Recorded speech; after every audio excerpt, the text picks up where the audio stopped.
Tem sido maravilhosos esses masterclass que ela tem dado para a gente. E aproveitem. Dúvidas, podem perguntar no chat, pode perguntar direto para ela, a gente vai se conversando. Aqui nós temos presente também a Rosângela, que é a diretora de marketing aqui da Faculdade de Progresso. Boa noite, Rô, tudo bem? Boa noite, professor Porto, professora Rita, e boa noite a todos que já estão entrando aí na nossa mega sala do Masterclass dessa noite. Bem-vindos! Então, perdão. Sejam todos bem-vindos e vamos curtir mais um Masterclass com a professora Rita. É com você, Pro. Até mais. Obrigada. Boa noite. Terceira vez que alguns de vocês estão aqui, haja coragem, hein, para ouvir sobre temas que são temas muito importantes, muito necessários para nós que estamos atuando em educação bilíngue. Compartilhou com vocês a tela? Tá aí? Alguém, Rosângela, confirma para mim se... Sim, obrigada para o monte de sim no chat. Compartilhou, professora. Muito obrigada. Então, hoje nós vamos falar sobre biletramento, porque é um dos grandes desafios dentro da educação bilíngue, nós entendemos que todo o processo de alfabetização e letramento, ele tem peculiaridades, né? Nós precisamos entender sobre esse processo, se nós trabalhamos em uma escola bilíngue, quer ensinemos em português ou em qualquer outra segunda língua de instrução. Então, entender sobre o biletramento não é uma necessidade do professor que leciona em língua adicional, é uma necessidade de qualquer professor, qualquer coordenador pedagógico, orientador, que atue dentro de um cenário de educação bilíngue, porque o processo muda e nós precisamos entender para poder fazer as intervenções mais adequadas. Então, por onde é que nós vamos começar hoje? Entendendo quais são esses conceitos em foco, o conceito de alfabetização e letramento, que em português desde os anos 80, o trabalho da professora Magda Soares, que é um dos pioneiros nessa área, diferenciando a alfabetização de letramento, mas o que nós temos em inglês é uma coisa só, que é chamada de biletramento, e que, de uma certa forma, ela condensa os nossos conceitos, tanto de alfabetização quanto de letramento, mas tem a peculiaridade de tratar de crianças que estão vivenciando esse contato com o mundo da leitura e da escrita em mais de uma língua de instrução, e isso torna os processos cognitivos e os processos de aprendizagem um pouco diferentes. Então, vamos começar pensando nessa ideia da alfabetização.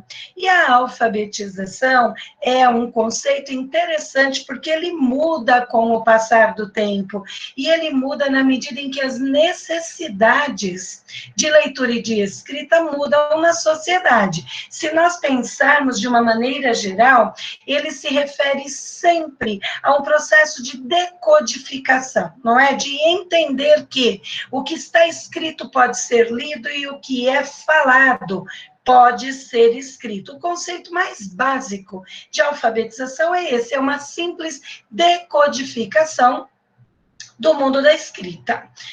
Esse acesso ao mundo da escrita, que é tão transformador na vida das pessoas, no passado ele nem era resultado de escola, eram as famílias que alfabetizavam, em especial os meninos, não é? Mas alfabetizava-se em casa, e foi só quando nós entramos no movimento mais industrial que a aprendizagem da leitura e da escrita se tornou uma necessidade, porque era preciso minimamente ler o manual das fábricas, né, o manual das máquinas. A Revolução Industrial, então, ela precisa tanto dessa alfabetização, a primeira Revolução Industrial, que ela, então, enfatiza a construção das escolas e as pessoas indo em massa para as escolas para aprender a ler e a escrever. Para para qualificar essa mão de obra, porque era importante ter contato com a palavra escrita e saber ler um comunicado dentro de uma empresa, o manual de uma máquina, as instruções das chefias e tudo isso. Quando a escola passa a ter essa responsabilidade, ela que era frequentada exclusivamente pelas elites, posteriormente passa a ser frequentada pelos trabalhadores, não é? Até mesmo escolas dentro das empresas. E aí é que começa o que hoje a gente estuda na pedagogia, que é o surgimento dos métodos, das metodologias, a preocupação com como é que eu ensino. Eu tenho tudo isso de gente para aprender a ler, como é que eu ensino a ler e a escrever. E daí surgem métodos de alfabetização que têm um impacto muito grande na construção de letramento e na construção do biletramento, que é o tema principal da nossa fala de hoje. E parece que quando a gente pensa em métodos sintéticos não tem nada a ver, mas a gente vai ver que tem, porque os sintéticos são aqueles do alfabeto, não é? A gente primeiro aprende a ler as palavras na sequência do alfabeto, as letras mais do início do alfabeto são famílias ali silábicas, né? Que são desenvolvidas antes, como se isso fizesse algum sentido. Mas os métodos sintéticos são basicamente o alfabético, o silábico e o fônico. Eu preciso aprender as letras no alfabético, as sílabas no silábico e os sons no fônico, os fonemas e a relação deles com os grafemas. Mais recentemente, a gente tem o trabalho da Ana Teberovski, da Emília Ferreiro, e dali vão surgindo métodos mais analíticos, acreditando que a criança tem potencial de analisar. E aí surge a palavração, a criança é capaz de aprender palavras inteiras, ela não precisa de sílabas ou só de letras, ela pode, ela é capaz de dar conta de palavras inteiras, ou de sentenças inteiras, ou de um texto inteirinho, como propõe a Emília Ferreiro. E o que é que isso tem a ver com biletramento? Hoje, no Brasil, nós trabalhamos nas escolas, na maioria das escolas, com métodos analíticos. Então, nós trabalhamos com palavração, por exemplo, quando as crianças aprendem os seus nomes e com os seus nomes elas são capazes de construir outros nomes. Então, uma chama Camila, outra chama Catarina, e ela vai buscar em Camila esse K que pode escrever Catarina, e assim eles vão construindo novas palavras, eles vão construindo sentenças como aquelas de... Igual nós sempre fizemos no ensino de língua. Eu gosto de... E aí a gente completa com várias coisas que eu gosto de, e isso vai dando sentido, porque eu estou falando de algo que tem significado para mim, e ali eu vou precisando de outras palavras para formar novas sentenças e expressar novas ideias. Então, eu acredito ali que é possível que a criança aprenda sentenças inteiras e crie novas sentenças a partir das sentenças que ela aprende. Isso aqui no Brasil nós usamos muito quando nós ensinamos língua estrangeira nas escolas de idiomas. Quando a gente ensina, por exemplo, what's your... E depois coloca lá, what's your name, what's your address, what's your phone number, e vai aumentando isso a partir da mesma construção, gerando sentenças novas. O método global, ele aposta muito mais na criança, e ele dá para essa criança a oportunidade de ler uma história inteira. Então, nós lemos com ela uma história inteira, que ela vai acompanhando ali com o dedinho dela, ela vai memorizando os processos ali de construção daquele texto, ela vai reconhecendo as palavras que são as palavras mais recorrentes no texto, e a partir desse contato com um texto mais amplo, que geralmente a gente parte de narrativas, de contos de fadas, de fábulas, a criança vai tendo um contato com o mundo da escrita e entendendo o quanto o mundo da escrita é transformador na vida dessa criança. Acontece que, embora em português nós façamos este processo muito mais dos métodos analíticos, a alfabetização em inglês no mundo inteiro é fônica.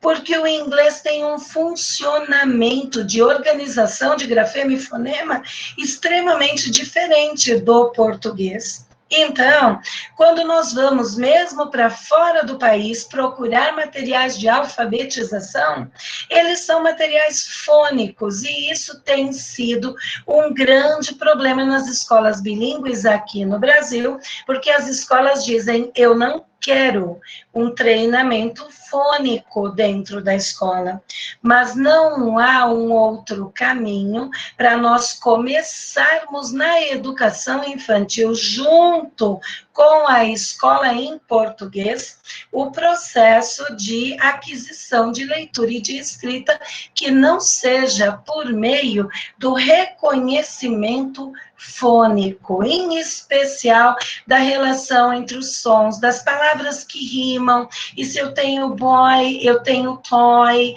e esse oi vai se tornando visível para as crianças, e elas vão aprendendo a reconhecer essas terminações, e em geral eles reconhecem os primeiros sons e os últimos sons das palavras, e só mais no futuro vão reconhecer o meio dessas palavras.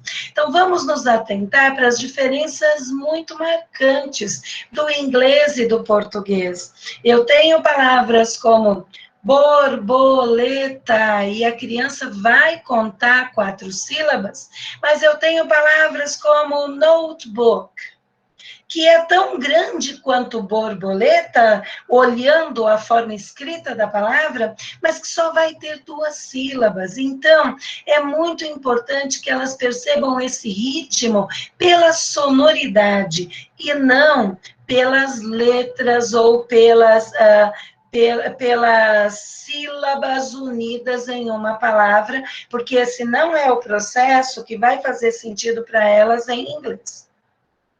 Dada essa informação, o que nós temos em português dos métodos tradicionais pelos quais muita gente foi alfabetizada, são aqueles velhos ditados de coisas que não faziam sentido. As palavras não tinham conexão, elas não pertenciam a um grupo semântico, elas não pertenciam a uma família, um tema que fizesse sentido. As pessoas ditavam palavras baseadas nos conceitos fônicos, e baseados nos conceitos fônicos e fonológicos, nós acabávamos tendo ali palavras, por exemplo, com a família do B, a família do C, e elas não tinham lá muito sentido enquanto lista. Outra coisa, a velha cópia. Copie, copie, copie até o braço doer. E isso é uma técnica das escolas tradicionais.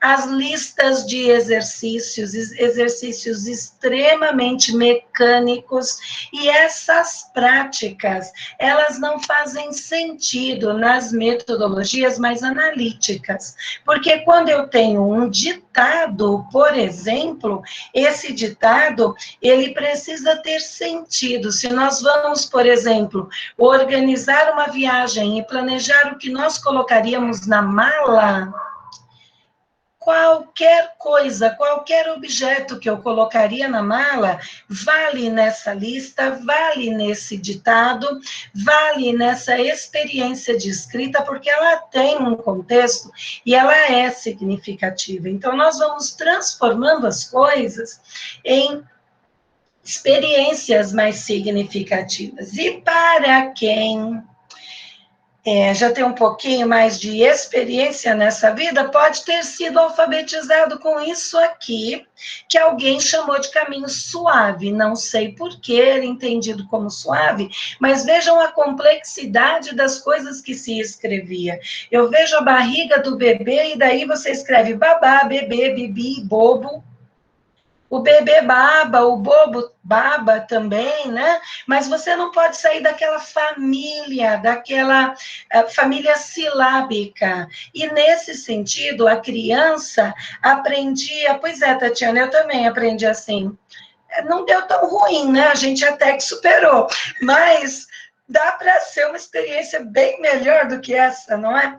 Então, aqui se aprendia as coisas, o nome, por exemplo, o nome das pessoas. Então, se aprendia lá o B, depois o C, depois o D. Se o sujeito tivesse o nome com S, com V, ele ia aprender a família do nome dele lá no fim do ano, porque a alfabetização seguia esse processo. E as frases eram todas assim, super inteligentes. O pato é o pai do bebê, papudo é o nome do pato, e essas coisas, que interesse tem para a criança? Então, nesse processo aqui, é assim que a gente entendia os métodos silábicos e alfabéticos. Eles seguiam o alfabeto, as cartilhas seguiam o alfabeto, e as sílabas eram dentro ali daquilo que a criança já teve, por exemplo, aqui, olha, pega, lá no papai, papo, pega, pena, o G já foi, o N já foi, então você procurava sempre retroceder para as famílias silábicas que já eram conhecidas das crianças. E essa repetição absolutamente sem sentido. O inglês ainda segue metodologias tradicionais fônicas. Então, vejam só, materiais recentes, né, que a gente encontra. Então, olha lá, instrução. Diga o nome de cada figura em voz alta, porque eu associo anel, que ali em inglês é ring, eu associo ring com o som inicial, e aí eu preciso circular o som inicial. Embora a representação seja da letra, vejam que nós não temos aí letras que possam gerar dois sons diferentes. A relação grafema-fonema, ela é uma relação uníssona. Então, ring, ou é thing, ou é ping, ou é ring. Então, quando a criança é solicitada a dizer a palavra em voz alta, eu associo a outros processos cognitivos que vão ajudá-la a fazer a referência entre a imagem, a sonoridade falada e a representação gráfica escrita. Então, por mais que seja um exercício extremamente tradicional no nosso olhar de alfabetização, hoje, no século XXI, ainda assim são atividades mais criativas. Quando ela tem ali train ou sock, qualquer uma dessas imagens, elas vão remeter a uma única relação com os grafemas que estão aqui, e eles não pedem que a criança associe a imagem à letra, mas que associe a imagem ao som. Ou seja, o que é que produz esse som que vai iniciar essa palavra? Então, para nós, é muito importante que quando nós estamos em um processo de biletramento, atividades que levam as crianças a reconhecer o som inicial, elas são muito importantes. E esses sons ligados às letras, eles são geralmente trabalhados em sintonia com o português. Então, se nós temos lá Páscoa sendo trabalhado, e no momento da Páscoa, outras experiências com a letra P, eu posso buscar em inglês palavras com a mesma relação sonora e propor atividades desse tipo para que as crianças identifiquem as palavras que começam com aquele som. Vejam só, outra atividade de som inicial. A criança tem a imagem e ela tem que circular qual é o som inicial daquela palavra solicitada na imagem. Então, entre dois sons que têm muita proximidade, ela vai identificar qual deles vai, de fato, ser utilizado na escrita no início dessas palavras. Imagens, atividades que levam a outras habilidades, por exemplo, leia as palavras e depois junte, né, ligue a palavra à imagem. Então, eles precisam recortar as imagenzinhas e colar o peixe lá no feixe, o dinheiro no lugar certo, que eu já no cache, e fazerem as ligações entre as imagens e as palavras escritas. Então, isso já para uma criança que já consegue ler a palavra toda. Outro dilema que nós temos e que nós sempre abordamos nos cursos de biletramento é essa questão da letra de imprensa, que é a forma que se alfabetiza no hemisfério norte e na Europa, e a questão da nossa alfabetização com letra bastão. Isso também é bastante problemático, porque praticamente não há materiais de alfabetização em inglês que tenham caixa alta, como nós usamos aqui no português, a letra bastão. Isso não é comum, os materiais vêm em letra de imprensa, e as crianças aprendem a escrever no hemisfério norte a partir da leitura da letra de imprensa, combinando maiúsculas e minúsculas, como aparece aí, I can read. É título, todas as letras do título, todas as palavras do título com letra maiúscula, isso não é uma regra, mas é possível fazer isso nos títulos, e eles vão aprendendo de uma forma muito mais natural, muito mais espontânea, do que a maneira como nós usamos aqui no Brasil.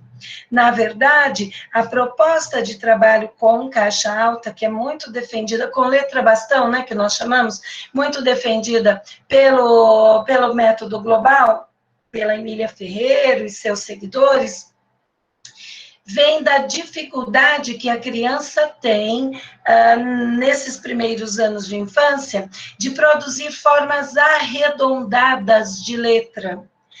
Porque a forma arredondada, ela exige um movimento do pulso, que é um movimento delicado, forte, e um movimento que não é natural do pulso da criança.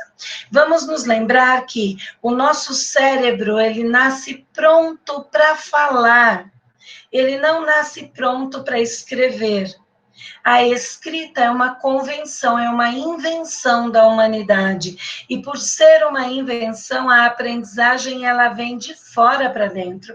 É preciso aprender o movimento de pulso que possibilita a escrita. E isso o cérebro não está pronto para aprender. Por isso que a criança reclama tanto. Quando ela começa a escrever, a criança lá pelos seus 5, 6 anos, que escreve em mais quantidade no processo de alfabetização, ela reclama que a mãozinha dói mesmo, porque o pulso não está preparado para isso. É a mesma coisa pensar que o nosso corpo nasce preparado para andar. O cérebro tem todos os recursos para que a criança ande, não para que ela se torne um atleta olímpico. Para isso, ela precisa de treinamento. A escrita, portanto, ela precisa de um treinamento que é motor. E as práticas de motricidade, elas começam muito cedo na escola, com aquelas atividades de movimento de pinça, que vão fortalecendo a musculatura da mão, com tantas práticas que fazem as crianças, por exemplo, amassar papelzinho, fazer pequenas bolinhas para fazer uma colagem, porque esses são os movimentos que vão afinando as possibilidades motoras da criança para que ela possa, no futuro, escrever. Então, quando a gente pensa na educação bilíngue, uma das perguntas das famílias é: em que língua você vai alfabetizar meu filho? Vocês alfabetizam nas duas línguas, ou alfabetiza em português, ou alfabetiza junto em inglês? E o problema é que isso é um erro conceitual, porque não é assim que o acesso ao mundo da leitura e da escrita funciona. E aí eu trago uma citação da professora Ellen Bialystok, que é uma neurocientista canadense, um dos nomes mais respeitados nas pesquisas em neurociências no mundo, estudando bilíngues. E ela diz que a alfabetização só acontece uma vez na vida. O que ocorre depois é transferência dos conhecimentos que nós já temos com a experiência de alfabetização na primeira língua, transfere-se isso para outro idioma. Então, eu vou dar um exemplo para vocês. A alfabetização acontece uma vez só na vida, nunca mais é do zero.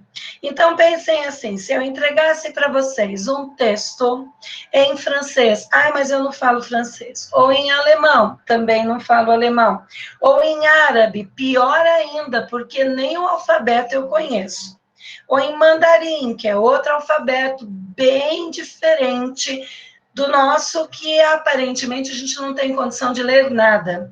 E se a Bialystok diz que a alfabetização nunca mais volta ao zero, imaginem que eu entregue para vocês um texto em árabe e eu diga para vocês, circule o título do texto.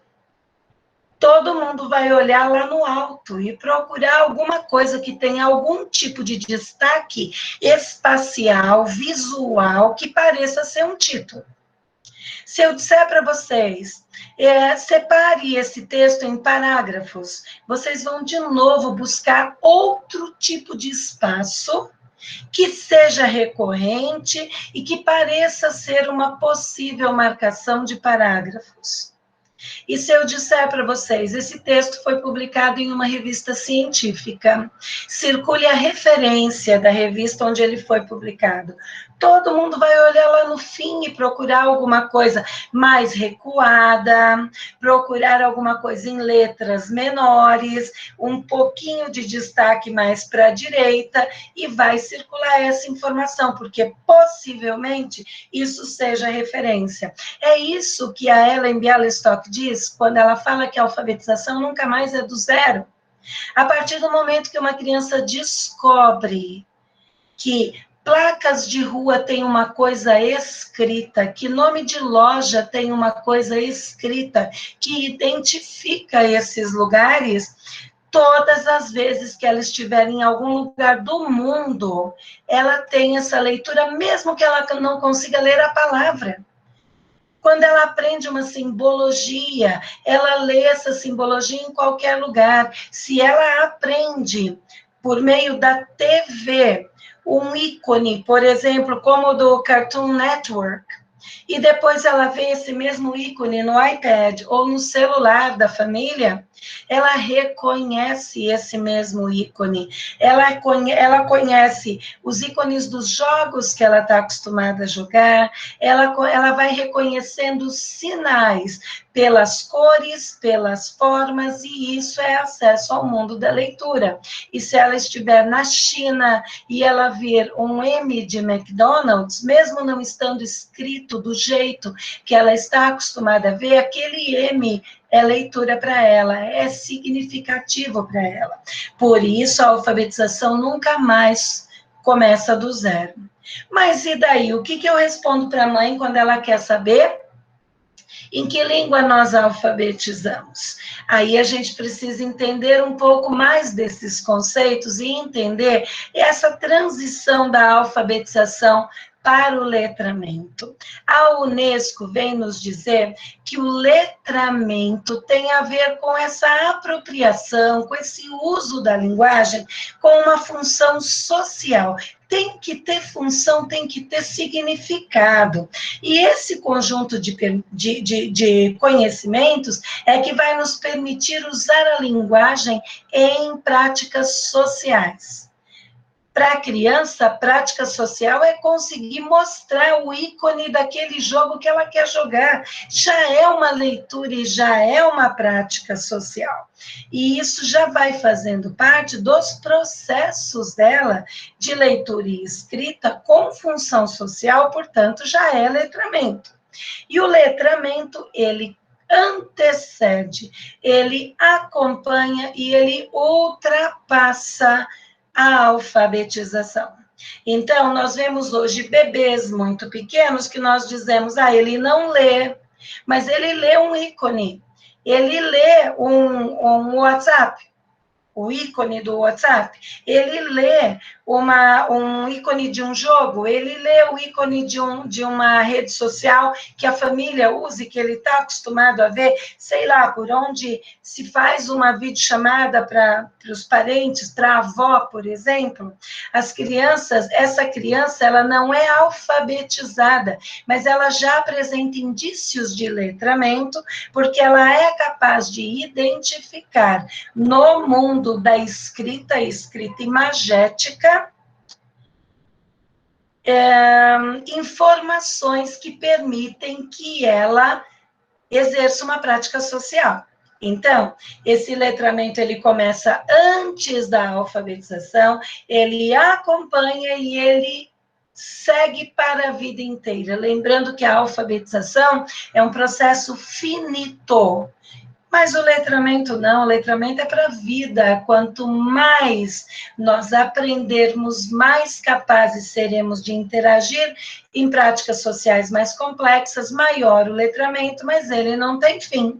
E a Unesco, então, nos diz uma coisa importante: uma pessoa é funcionalmente letrada quando ela pode participar de todas as atividades nas quais o letramento é necessário para que ela funcione no seu grupo, na sua comunidade.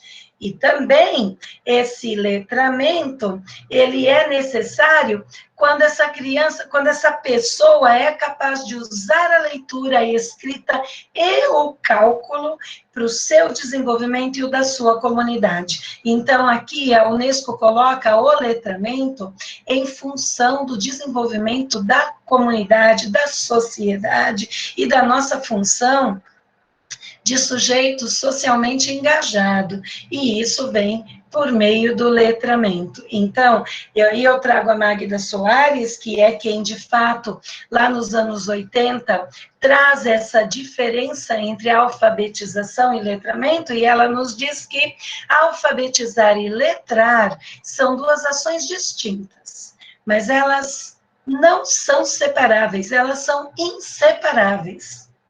O ideal seria alfabetizar letrando, ou seja, ensinar a ler e a escrever já no contexto das práticas sociais de leitura e de escrita, de modo que o indivíduo se tornasse ao mesmo tempo alfabetizado e letrado. Então, hoje, quando nós fazemos uma lista com as crianças, os animais que a gente tem de pet em casa, e aí você faz uma lista. Isso é alfabetizar letrando. As listas dos nomes que nós conhecemos e sabemos escrever é alfabetizar letrando. A lista dos nossos materiais escolares que nós precisamos, os ingredientes que nós precisamos para uma receita, isso é alfabetizar letrando, porque eu coloco nesse processo de leitura e de escrita uma prática social significativa para as crianças. E aí, entendendo essa alfabetização e letramento e tratando, então, do biletramento, que não é nada de especial, ele é o desenvolvimento das competências de leitura e escrita em 2 ou mais línguas de instrução. Nesse processo, vamos entender que a criança faz descobertas, ela constrói hipóteses sobre a língua, de leitura, de escrita e até de oralidade. E a partir dessas descobertas, dessas hipóteses, dessas conclusões, ela faz transferências e faz inferências sobre a língua. Ela transfere a descoberta dela para uma outra situação, ou ela pensa sobre o que ela acha que descobriu e faz alguma coisa parecida na outra língua. Então, vamos lá. Essas transferências, elas são lexicais, fonológicas ou ortográficas. Uma transferência, por exemplo, lexical. A criança escreve lá, I pretend to be a doctor. Ela transfere um item lexical inteirinho, que é a palavra pretender, e ela usa um pretend que deu errado mas a estratégia dela é excelente, porque em vários lugares vai dar certo. Então, isso não é empobrecedor, isso é um ganho. É uma criança que aprende a construir hipóteses que uma criança monolíngue não tem a chance de construir.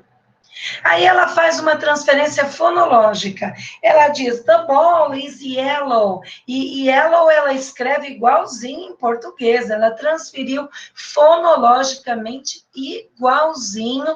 Ela tem o som muito claro e ela coloca lá a ortografia do jeito que ela acha que é, porque o importante para ela é como fala.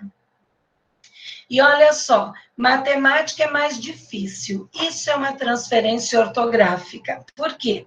Porque no inglês existe FF, no português não existe, em nenhum lugar, em situação nenhuma. Então, como é que a gente corrige? E o meu filho está escrevendo com 2 Fs em português, a educação bilíngue está atrapalhando ele. Não está. Não está atrapalhando, e a intervenção do professor é a mesma que ele faria se a criança trocasse S por 2 S's, ou C por C cedilha. Aqui, difícil com 2 F's. Se eu der revistas em português e em inglês para os meus alunos e pedir que eles procurem palavras que tenham a letra F no meio, no começo e no fim não tem, no começo não interessa. Só no meio. Eles vão descobrir que só tem FF em inglês, que não existe FF no meio de palavras em português. Isso eu posso fazer daquele jeito bem Pinochet, que a gente diz, olha aqui, menino, não existe FF em português, isso só tem em inglês, ou a gente vai por uma coisa mais Piaget e deixa a criança descobrir. Leva mais tempo, mas a experiência é muito mais prazerosa e muito mais significativa. E só colocando ali revistas, ela vai descobrir, ou colocando vários cartões com palavras misturadas com F no meio, português e inglês, pedindo que ela separe que palavras estão em português, que palavras estão em inglês, e qual a diferença que a gente tem no uso da letra F aí. Elas já vão descobrir. Então, é só fazer intervenção que as crianças vão perceber que os registros são típicos do português ou típicos do inglês. Isso é o processo de desenvolvimento de uma consciência que é fonológica para uma consciência mais ortográfica, processo natural.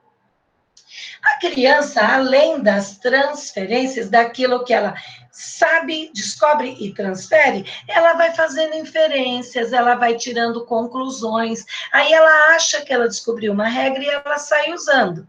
E daí ela diz assim, I drank Coke. Só que drink é irregular, então ela devia dizer, I drank Coke. Mas veja só, ela descobriu que esse ED é passado, e isso é super importante, porque vai dar certo num monte de verbo que ela usar no passado. E isso é a mesma coisa que nós temos em português, quando a criança diz, eu comi, eu corri, eu vi, eu li e eu fazia. E a gente não diz para ela, não fala fazi, porque fazi está errado. Nós só vamos dizer, mesmo você fez, então fala para a mamãe, eu fiz. E acabou. Não precisa explicar que conjugação o verbo fazer é. Se ele é regular ou irregular, a gente não explica essas coisas. A gente só faz a intervenção na oralidade. Quando a criança diz, teacher, I have to classificate the animals, deu errado, ela devia dizer classify. Mas quantos verbos terminam em ate? Vai dar certo em outros lugares? Então, são esses exemplos que a gente precisa ver que em qualquer língua as crianças passam por esse processo.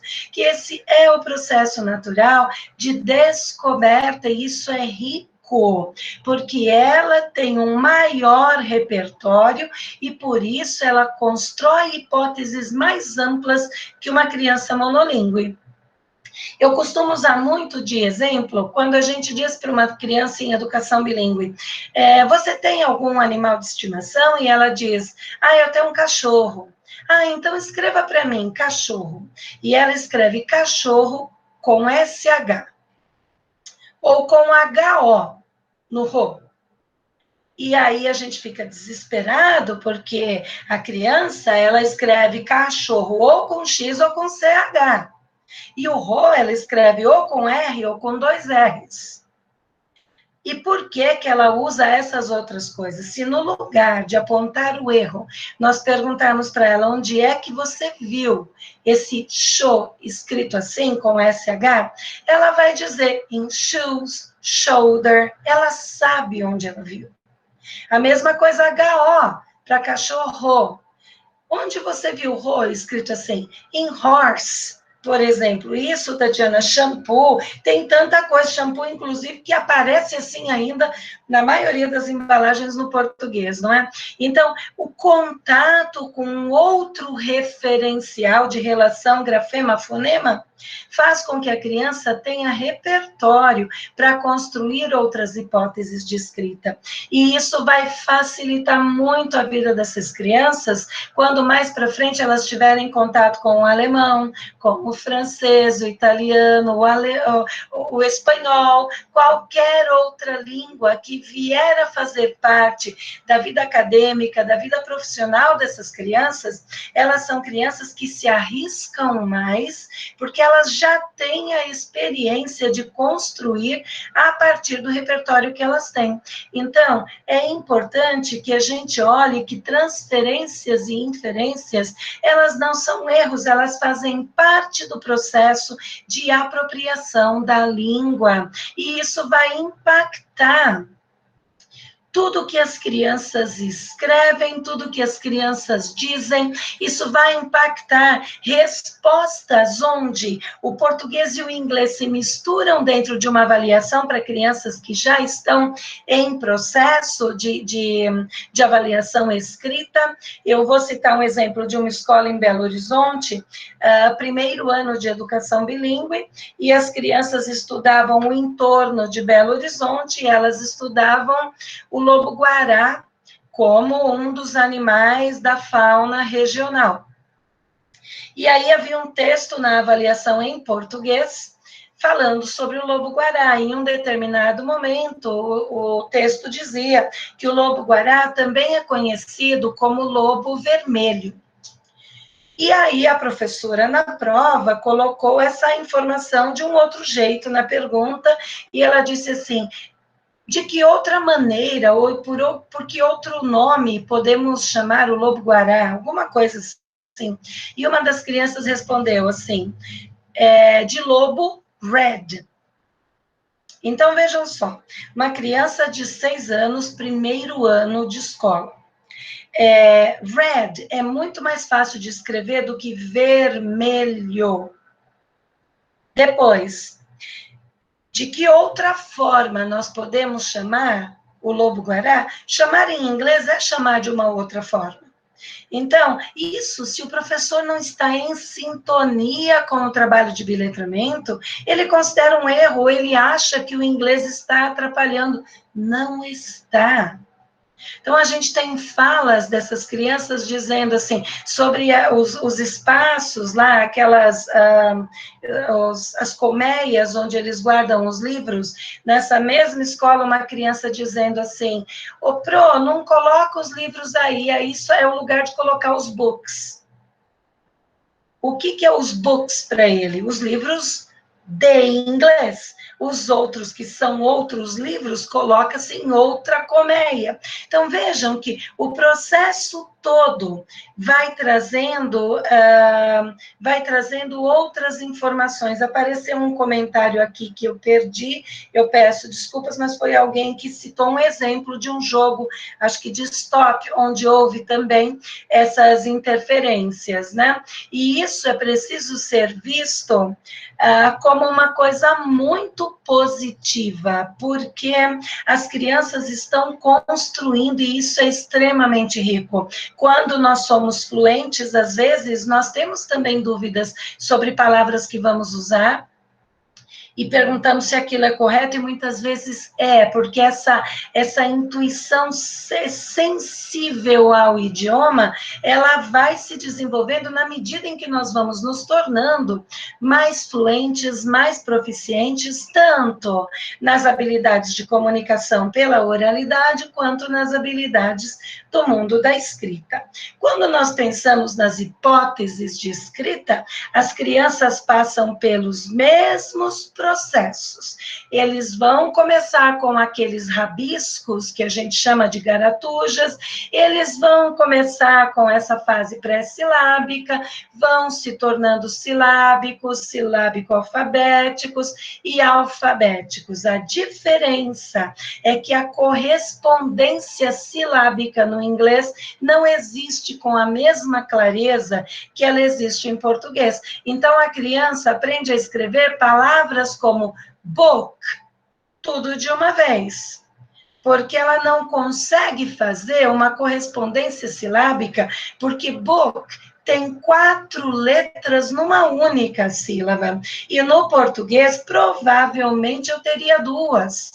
Então, vejam que ela não vai fazer as mesmas relações, e nós precisamos trabalhar nisso pelo fônico, por bater palmas contando as sílabas, para que ela perceba que palavras grandes, como notebook, só tem 2 sílabas, mas se ela contar caterpillar, ela tem uma palavra do mesmo tamanho com 4 sílabas. É importante fazer a experiência de fazer com que a criança se ouça os colegas, mas com que ela pronuncie as palavras, para que ela entenda os tamanhos, as sílabas, e consiga sair dessa fase pré-silábica, onde ela também vai pôr uma letrinha e achar que aquela letra é uma palavra, depois ela põe 2, 3 letras e acha que é uma palavra, até que ela comece a chegar perto de uma ortografia já mais compreensível. Então, do desenho desordenado, ela vai passar para traços lineares e ela vai circular e combinar imagens. E vejam só, em inglês trabalha-se muito mais no momento de garatuja do que a gente trabalha no português. Por quê? Porque eles vão alfabetizar em letra de imprensa, então precisa preparar esse braço para escrever em letra de imprensa. Então eles pedem, quando a criança começa a circular, ela faz círculos com o braço inteiro. Depois eles vão dando atividades que os círculos vão diminuindo, até que ela tem que fazer círculo com os dedinhos, que é o movimento do lápis. Ela já não gira o pulso todo. Então, existem atividades, por exemplo, de pegar pedras com letrinhas pintadas no fundo de um aquário com uma peneira pequenininha, porque ela precisa fazer esse movimento para pegar, e esse movimento é parte do movimento que depois ela vai conseguir fazer pequenos círculos para escrever em letra de imprensa. Então, esse é um processo extremamente natural. Os pré-silábicos ainda não têm esse registro claro da pauta sonora, eles ainda não distinguem muito o desenho de escrita, mas eles já começam a usar umas letrinhas, que geralmente são as do próprio nome, eles ainda misturam nome com letra, com estrelinha, com símbolo, com um monte de coisa, e inventam letras. Mas se você perguntar o que você escreveu aí, o menino te diz, em português e em inglês também, e isso é importante. E geralmente, se você pedir para ele, escreva caterpillar, ele escreve uma coisa pequena, porque a caterpillar, a lagarta, ela é pequenininha, não é? E se ele for escrever watermelon, ele escreve uma coisa grandona, porque a melancia é grandona. Embora o tamanho das palavras caterpillar e watermelon seja o mesmo, ele escreve diferente. Isso é muito legal na interpretação do que a criança faz, porque ela faz isso nas 2 línguas. Aí E na fase silábica, a gente começa a ter uma intervenção bem marcada no português, porque ela já interpreta a escrita, ela já tem uma clareza maior, ela já separa desenho de letra, ela escreve usando letras, e ela entende que cada sílaba tem que ter uma letra. Então, se ela vai escrever banana, ela vai escrever pelo menos 3 letrinhas, geralmente B, A e A, mas ela escreve 3 letrinhas. E ela começa a fazer isso em inglês. Então, se você pedir para ela, escreva book, ela põe o B e o K, e ali ela começa a pôr o B, o O e o K. Ela não escreve por completo ainda, porque ela ainda não chegou na silábica alfabética, que esses são os momentos em que no inglês a criança tem que escrever fazendo a relação com o português, e essa relação não funciona, até ela descobrir que o registro ortográfico é outro, porque o interior das sílabas não tem correspondência sonora igual tem no português. Ela vai vendo que som é menor que sílaba, mas às vezes no inglês ela não consegue separar todos os sons. Ela descobre que ela precisa de mais letra, que não é uma letra só que faz a sílaba, isso no português. E no inglês ela começa a te perguntar, book tem 2 Os? Porque ela já não tem certeza se as letras que ela acha que coloca são suficientes. E aí ela chega no momento alfabético, onde ela é capaz de perguntar e de verificar o interior das palavras, escrevendo parte por parte, pensando no interior das palavras, entendendo essa relação, que já vai para um movimento que é uma relação que deixa de ser fonética para ser ortográfica no próximo passo de alfabetização, não é? E aí ela já segue o mesmo processo. Aqui ela questiona a produção de escrita. É quando a criança começa a dizer, é com S ou com Z, casa é com S ou com Z, e house tem U? Porque ela já tem essa ideia de que talvez não seja só H-O-S-E, talvez tenha esse U no meio, e ela já vai perguntando, e isso é muito legal. Perdi o comentário de novo, se alguém puder trazer para mim, desculpa, não deu tempo de ler. E aí, quando a gente vai para a prática disso, eu trouxe 2 historinhas já para a gente finalizar, quando eles fazem uma generalização de regra, isso mesmo, por conta, por exemplo, do som de U em inglês, eles entendem uma regra e eles saem aplicando. Aí é aquela ideia da inferência, né, que a gente conversou. Então, olha só, uma garota de 6 anos, school door, isso mesmo. Eles veem que geralmente tem 2 Os, eles saem usando e começam a aprender algumas relações fônicas que fazem sentido em outras palavras. Uma garota de 6 anos escreve e a professora transcreve o que ela escreveu, e a história que ela lê com o seu dedinho é: era um dia uma menina que só vivia de verde. Ela adorava o verde, a cor verde. Ela foi para uma praça que tinha um bocado de árvores e arrancou umas folhas das árvores lindas. E uma folha estava machucada e ela rasgou. A folha chorou. A menina do chapéu verde teve pena da coitada da plantinha. Então veio uma ambulância de folhas e levou a folhinha para o hospital e curou lá. E a menina foi embora, viu a cor verde, mas não arrancou. E a menina ficou muito feliz, só que gostava de verde. A menina do chapéu verde. Aí, uma outra criança escreve essa história que a professora transcreveu. E esse menino leu. Os gatinhos. O gato é fofinho, o gato é macio, o gato é gordinho, o gato é faminto, o gato é fêmea, o gato é macho, o gato está na casa dele, o gato é um animal. E aí, se a gente pensar, aparentemente, essa criança tem muito mais repertório de escrita do que esta criança que escreve tudo. O gato e completa. Mas quando nós vamos ver o que essa criança escreveu, ela escreveu isso aqui. E leu aquela história que a professora transcreveu. E o menino do gatinho escreveu isso aqui. Então, vejam que ele escreve o gato é um monte de vezes, e aí ele vai colocando palavras, tanto que ele põe contradições. O gato é fêmea, o gato é macho, o gato está na casa dele. Então, esta criança é uma criança que está alfabética. Esta criança não está. Mas se nós pensarmos na visão do letramento, no potencial de contar uma história, essa criança está muito à frente desta criança aqui, que já decodifica a leitura e a escrita, mas ainda não é capaz de lidar com isso. E aí, eu tenho uma outra história aqui que eu não vou ter tempo de contar para vocês, eu vou para um exemplo em inglês. E aí, essas crianças, também crianças de 6 anos, ouviram a história Otto the Cat.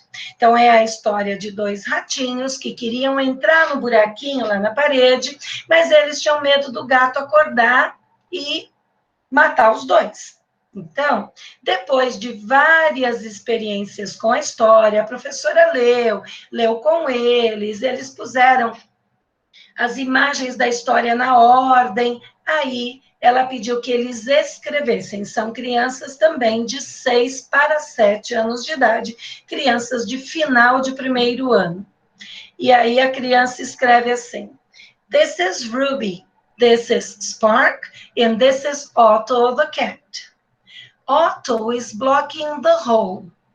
Ruby and Spark afraid, because cats eat mice. Ruby have an idea. Let's climb the drawer and get socks. Good an idea. Spark gets red socks. 2 red socks. Let's run.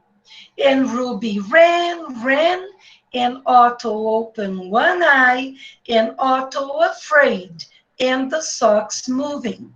Spark and Ruby managed to enter the hole. Então, vejam só. A criança sendo alfabetizada paralelamente, exposta a experiências de leitura e de escrita, ela conta a história em inglês também, com intervenções, vejam só, na terceira linha, quando ela diz Spark afraid, ela não consegue usar o verbo, né, was afraid, because, sai meio torto, mas ela disse, because, com uma transferência fonológica, ok. Cats eat mice. No lugar do verbo comer, ela usa o pronome. Depois, Ruby have an idea. Olha que interessante. Alguém nessa turma chama Ana, porque ela diz an idea 2 vezes, usando a palavra Ana, na terceira linha e no começo aqui da 5ª. E a gente vai vendo as intervenções de uma língua na outra. Mas a criança é capaz, a criança se comunica e ela passa por esse processo de aquisição de leitura e de escrita com muita facilidade. O nosso curso de pós-graduação, ele tem um módulo inteiro de alfabetização e biletramento. E nesse módulo, nós vamos explorar fortemente as estratégias de alfabetização em mais de uma língua de instrução, de alfabetização para que as crianças consigam desenvolver esse repertório nas 2 línguas desde a educação infantil. Obviamente, fortalecendo as práticas de leitura e escrita em português como majoritárias, mas trazendo com certeza as práticas do inglês por meio das estratégias de jogos, de técnicas de leitura, que vão facilitar a interação dessas crianças. Agradeço muito vocês pela participação em mais uma das nossas masterclasses, na última, né, dessa sequência. Nós estamos com as matrículas abertas, talvez o professor Fábio ou a Rosângela queiram falar sobre isso. Agradeço muito a participação de todos vocês e espero vê-los por aí, e de preferência no curso. Obrigada.